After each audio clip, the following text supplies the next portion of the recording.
walked this path for 30 years now since he first claimed this land and built his life here with Martha. God rest her soul. Samuel paused at the water's edge, listening to the gentle murmur of the current. Something was different today, though he couldn't quite place what it was. His old mare Duchess nickered softly behind him, sensing his unease. She had been with him almost as long as he had owned this land, and her instincts were rarely wrong. The sound came again, then faint, but unmistakably human. A whimper carried on the morning breeze. Samuel followed the sound downstream, his weathered boots careful on the muddy bank. Around the bend where the creek widened into a shallow pool, he stopped short. Two young women stood in the water, one supporting the other who appeared injured. Both looked up at him with wide, frightened eyes like deer caught in an open meadow. The older of the two, maybe 25, stepped protectively in front of her companion. "Please, sir," she said, her voice barely above a whisper. "Don't let him find us. We won't cause any trouble. We just need to rest." Samuel raised his hand slowly, showing he meant no harm. The gesture was one he had learned over the years when dealing with frightened animals or people who had been hurt too often. "Easy now," he said in the same gentle tone he used with his horses. "Nobody's going to hurt you here." The young woman in the water was clearly exhausted, blood seeping through a makeshift bandage on her arm. Her dress was torn, and both women looked as though they had been traveling hard for days. The protective stance of the older woman told Samuel everything he needed to know about their situation. "My name is Samuel Morrison," he said, keeping his voice steady and calm. "This is my land and you're safe here. Why don't we get you both out of that cold water?" The woman on the bank stepped forward cautiously. "I'm Catherine, and this is my sister Rose. We've been walking for 3 days, our stepfather." She stopped, unable to finish the sentence, but Samuel understood. The bruises on both their faces told a story he had heard too many times in his years. "No need to explain right now," Samuel said, extending his hand to help Rose from the water. "Let's just focus on getting you warm and fed, and that wound looked after. Everything else can wait." As he helped the injured young woman to shore, Samuel noticed how Rose favored her left leg, and how Catherine's protective instincts never relaxed even for a moment. They reminded him of the wild mustangs that sometimes came down from the hills, wary and ready to bolt at the first sign of danger.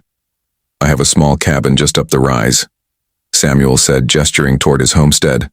"My wife Martha used to keep extra clothes and such for travelers. We don't get many visitors, but she always said you never knew when someone might need help." Catherine hesitated, her eyes scanning the horizon as if expecting pursuit. "We don't want to bring trouble to your door, sir. Our stepfather, he's not a man to give up easily." Samuel nodded, understanding her concern. "Well then, we'll just have to make sure he doesn't find you, won't we? Come along now before you both catch your death in those wet clothes." The walk to the cabin was slow, Rose leaning heavily on Catherine's shoulder while Samuel led Duchess alongside them. He could see the exhaustion in their faces, the kind of bone-deep tiredness that came from days of fear and running. It reminded him of the time he and Martha had fled their own troubles back east all those years ago. Inside the cabin, Samuel moved with practiced efficiency, lighting the fire and pulling out clean clothes from Martha's trunk. He had kept everything just as she had left it, unable to bring himself to pack away her belongings even 2 years after her passing.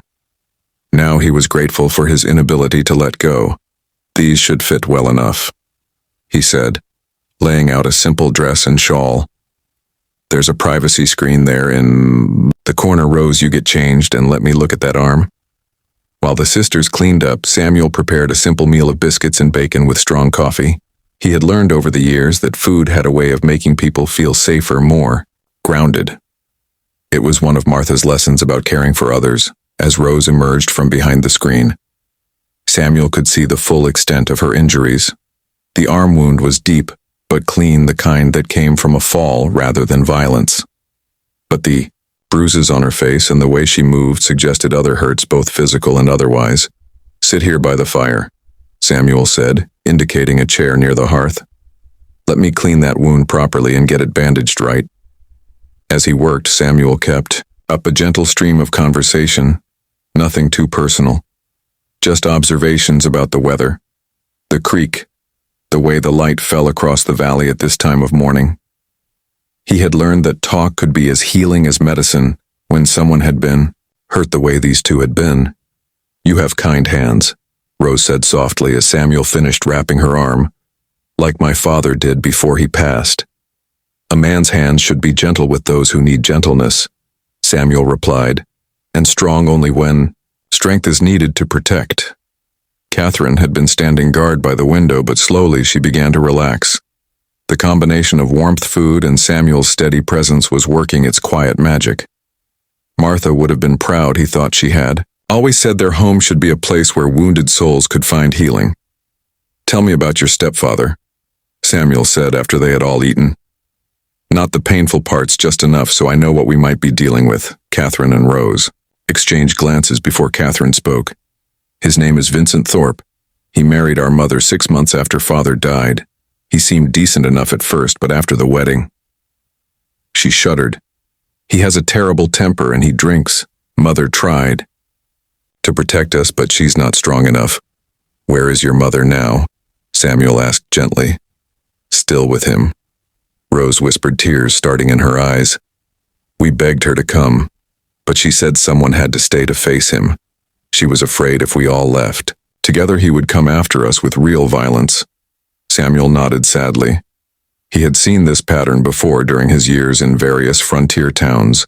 Men who used their size and strength to control those who couldn't fight back, and the impossible choices it forced on families. "Your mother sounds like a brave woman willing to sacrifice herself for your safety. She made us promise to find somewhere safe." Catherine said, "Somewhere he couldn't reach us. She said we were young enough to start over, but she was too set in her ways. Sometimes the older we get, the harder it becomes to imagine a different life." Samuel agreed. "But your mother gave you something precious, the chance to choose your own path." Over the next few hours, Samuel learned more about the sisters. Catherine had been a school teacher before their stepfather forbade her to work, claiming it wasn't proper for his stepdaughter to have employment. Rose had shown promise as a seamstress with delicate, skilled fingers despite her youth. Both had dreams that Vincent Thorpe had tried to crush beneath his boots.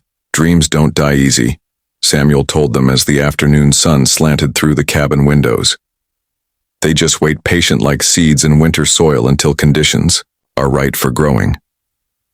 As evening approached, Samuel began making preparations. He pulled out extra blankets from the chest and moved furniture to make sleeping arrangements for the sisters. But his mind was also working on a longer-term solution. These young women needed more than just temporary shelter. "There's a town about 2 days' ride east called Millfield," he said as they sat around the fire after supper. "It's grown quite a bit in recent years with the railroad coming through. They're always looking for teachers and seamstresses, women with skills." Catherine's eyes brightened for the first time since Samuel had found them. "You think we might find work there? I think 2 hard-working young women with good hearts could make a fine life there," Samuel replied. "But first you need time to heal and rest. Your bodies need to recover and your spirits need to remember that not all men are like your stepfather." That night as the sisters slept, Samuel sat on his porch looking out over the valley, Martha's chair beside him empty. But somehow her presence still felt near. He thought about the twists of fate that had brought these 2 frightened young women to his creek on this particular morning. In the distance a coyote called to its mate and was answered. Samuel had always found comfort in such sounds, reminders that life continued its eternal dance of survival and connection. Even in the darkest times, tomorrow would bring its own challenges. But tonight, there was peace, and 2 young souls were safe. The next morning, Samuel woke to find Catherine already up tending the fire with quiet efficiency. She looked rested for the first time since he had found them, and some of the wariness had faded from her eyes. "Thank you," she said simply when she saw him. For everything. Rose slept through the night without nightmares for the first time in weeks. Samuel nodded, understanding that sometimes the simplest words carried the deepest meaning. "How is she this morning?" "Better. The fever from the wound broke during the night and she was asking about breakfast when I got up." Over the following days, a routine developed. Samuel went about his usual ranch work, while the sisters recovered their strength. Catherine helped with cooking and mending, while Rose's gentle nature revealed itself as she began talking to Duchess and the other animals Samuel kept around the homestead. Samuel watched them both heal in different ways. Catherine's natura